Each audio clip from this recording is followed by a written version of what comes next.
2.3 का question number 3 से study करेंगे।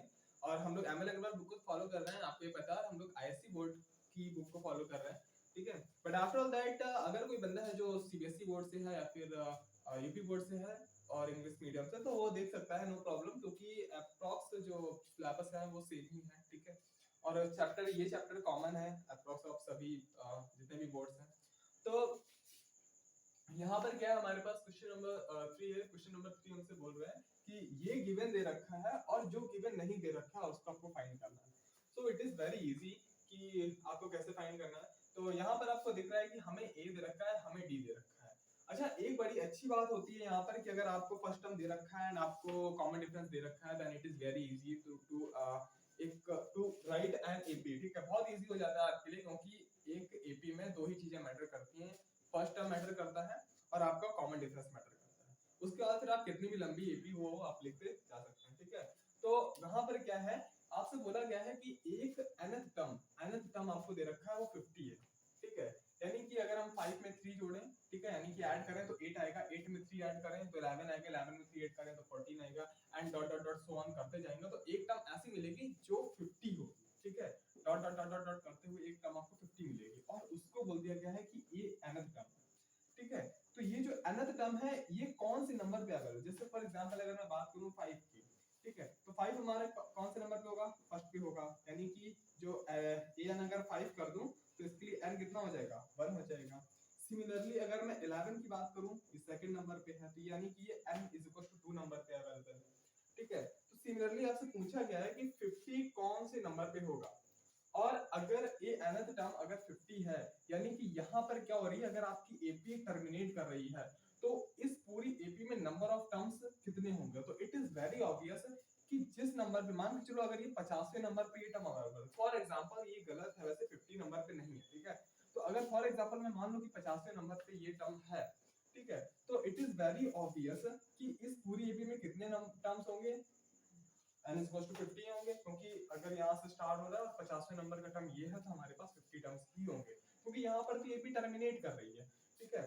तो इसी लॉजिक के बेसिस पे हम लोग देखते हैं भाई कि n की वैल्यू हम लोग कैसे फाइंड करेंगे। तो आपको पता है बहुत इजी है ये, कि इसका जो जनरल टर्म का जो फॉर्मूला हुआ करता था हमारे पास, an = a + n - 1 * d। और हमेशा दो ही फॉर्मूले हैं। आई थिंक ये बहुत इजी है बाकी चैप्टर्स से, क्योंकि इसमें 2 से 3 फॉर्मूले पढ़ने होते हैं और उसके फॉर्मूले बेसिस पे ही सारे के सारे लॉजिक्स लग रहे होते हैं, ठीक है। तो यहाँ पर आप क्या देखेंगे कि एक ऐसा फॉर्मूला है जिसमें ही n दे रखा है आपको, ठीक है। ये बेसिकली नंबर ऑफ टर्म्स होते हैं। तो अगर अभी तक कुछ नहीं समझ में आया तो बस इस फॉर्मूले पे फोकस करो। इस फॉर्मूले में हमें an मिल जाएगा, ठीक है। इस फॉर्मूले से हमें a मिल जाएगा और हमें d ऑलरेडी पता है। मतलब ये तीन चीजें ऐसी जो हमें पता है, एक चीज ऐसी है जो हमें नहीं पता है, तो उसको हमें फाइंड करना। तो चलो भाई, आपको यहाँ से पता है तो फॉर्मूले में वैल्यूज रखते हैं, ठीक है। तो अभी आपके पास क्या है, what is the value of a on here, you know that is the 5, so you will write a line that to put the values of a and d in the formula, in the nth term formula, and then you can directly proceed this solution. So that now you will put the value of n, so that is 50, and this is a, and n - 1 and into d. So what is the d on here, that is 3, okay.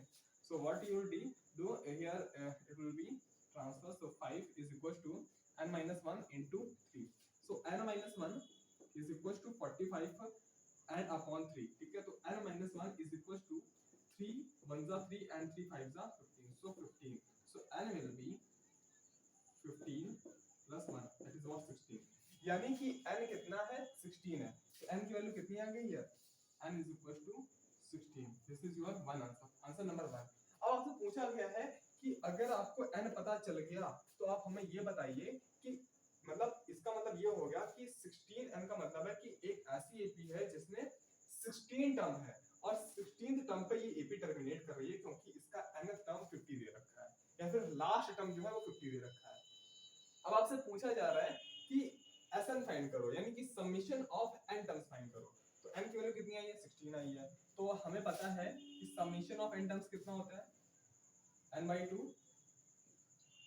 2a plus n - 1 into d, या फिर एक और formula होता था कि n/2 and a plus l होता है।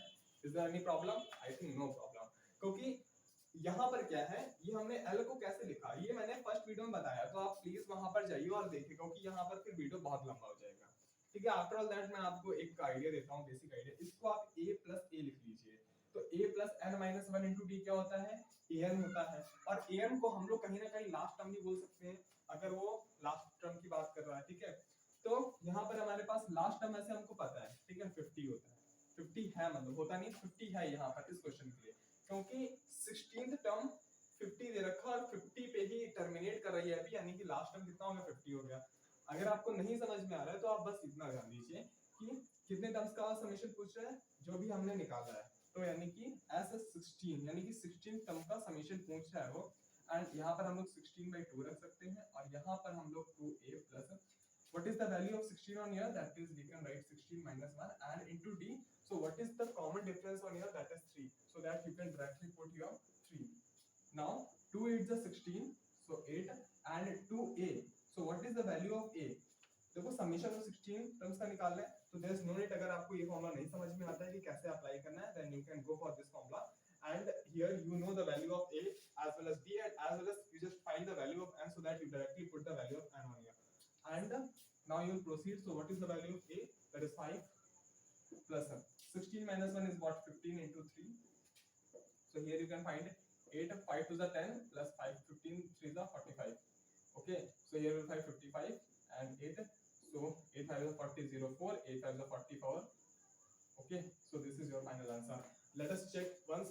So यहाँ पर हमने 16 रखा, ठीक है, तो a की वैल्यू हमारे पास 5 थी, तो हमारा पास 10 आ गया, और उसके बाद में थे 16 minus 1 यानी कि 15 3 is 45, ठीक है, and 55 हो गया, उसके बाद इसको किया तो 5 8 is 40, 400 and 5 8 is 40.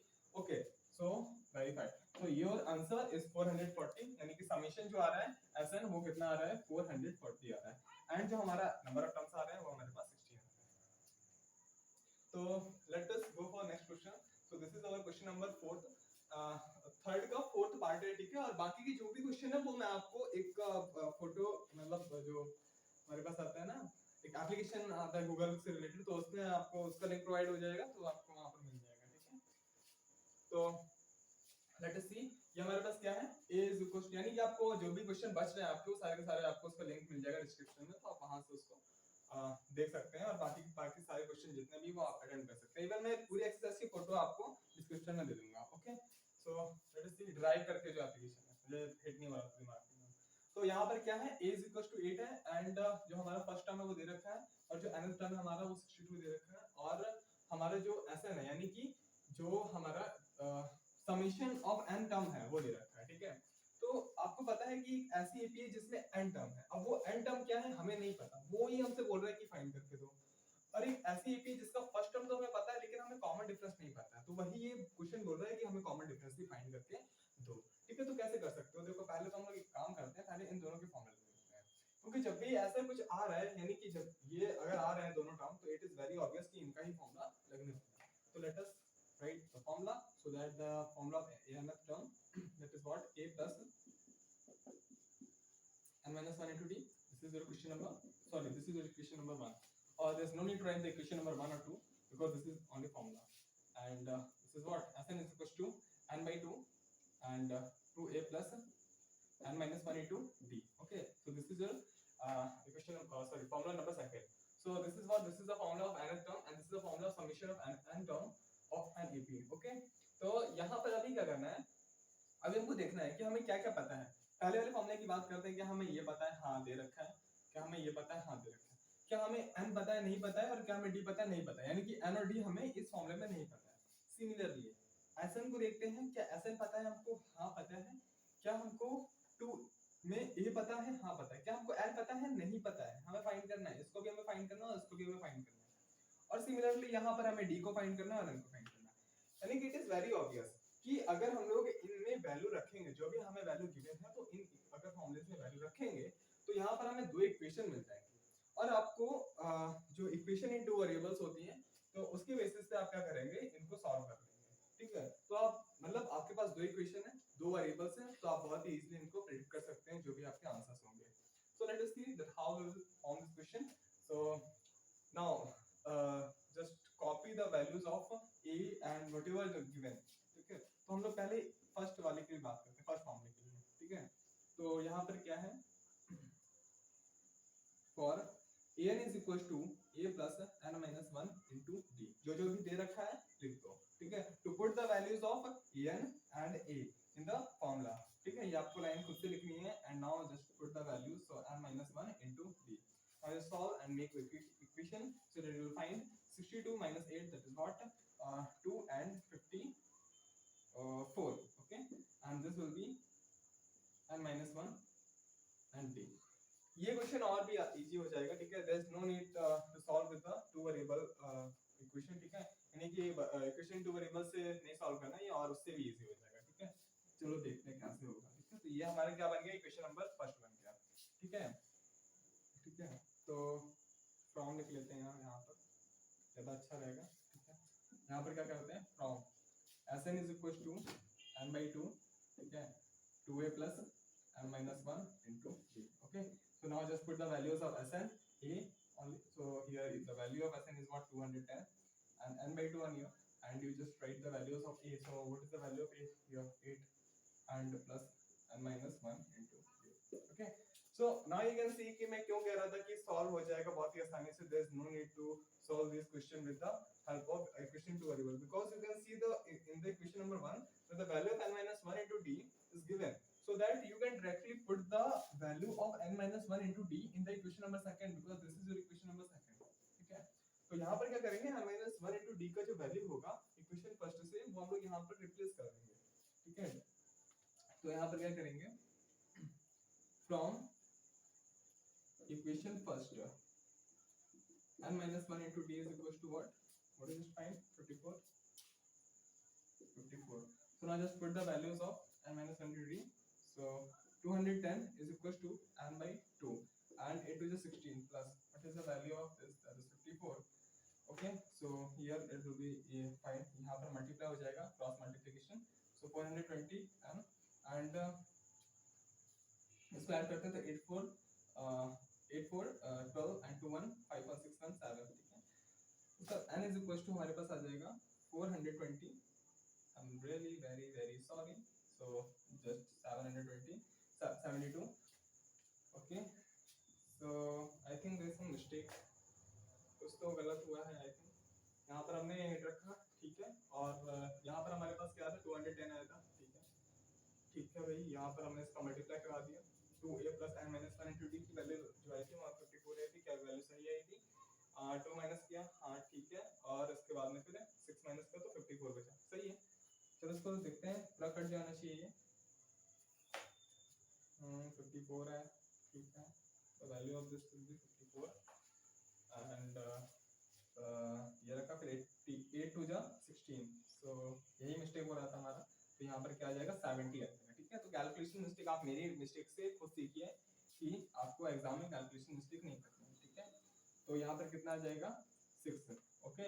So 6, so n is equals to 6। अच्छा ये मैंने मिस्टेक कैसे प्रेडिक्ट की, क्योंकि मुझे पता था कि जो नंबर ऑफ, देखो किसी भी एपी में जो नंबर होंगे वो कभी 6.5 यानी 6.5 नहीं होंगे, 7.5 नहीं होंगे, या फिर किसी भी फ्रैक्शन फॉर्म में नहीं होंगे कि 6.25 आ रहा है, 6.35 आ रहा है। फिर कुछ केसेस में जब थोड़े कॉम्प्लिकेटेड क्वेश्चन आते हैं तो उस केस में हम लोग निकालते भी हैं इस टाइप से, लेकिन नंबर हमेशा एक आपका होल नंबर ही आएगा, ठीक है। जो नंबर होंगे वो होल नंबर के टर्म्स में ही आएगा, यानी कि या तो 5 नंबर होंगे या तो 6 नंबर होंगे किसी भी एपी में, या फिर 10 होंगे, 15 होंगे, 15.5 नहीं हो सकते। तो इसीलिए मैंने उसको प्रिंट कर लिया कि पॉइंट में आंसर आ रहा है, इसलिए मुझे लगा कि कहीं पर रॉन्ग होगा, ठीक है। तो this is your value of n। तो यहाँ पर क्या किया हमने, n की वैल्यू फाइंड कर ली, ठीक है। तो एक काम करते हैं, अभी यहीं से स्टार्ट करते हैं, ठीक है। तो यहाँ के बाद में फिर, ठीक है, यहाँ के बाद में यहाँ गए थे और उसके बाद में फिर यहाँ आ गया। तो यहाँ पर क्या करेंगे, now to put the value of n is equals to 6 in equation 1। Equation 1 में रख दो वैल्यू, तो क्या आ जाएगा 54 is equals to what is the value of n, that is 6 minus 1 into d, so that you can find 54/5, ठीक है। तो ये हमारा आंसर हो गया फाइनल, 54/5 d का वैल्यू आ गया, और n is equals to 6 ये हमारा नंबर ऑफ टर्म्स आ गया। तो फ्रेंड्स अभी हम लोगों ने क्वेश्चन नंबर 3 का सेकंड देख लिया, ठीक है। और अभी मैं जहां तक देख पा रहा हूँ कि जो 3rd नंबर के जितने भी 5 क्वेश्चन हैं वो काफी इजी दिख रहे हैं, ठीक है। तो इन क्वेश्चन को मैं फोटो आपको खींच के डालता हूँ, तो आप इनको प्रैक्टिस करिए, नहीं आता है तो आप पूछिए, ठीक है। और बाकी जो 4th नंबर क्वेश्चन है इसके लिए हम लोग नेक्स्ट वीडियो ला रहे होंगे, ठीक है। तब तक के लिए आप हमें फॉलो करते रहिए एंड थैंक यू।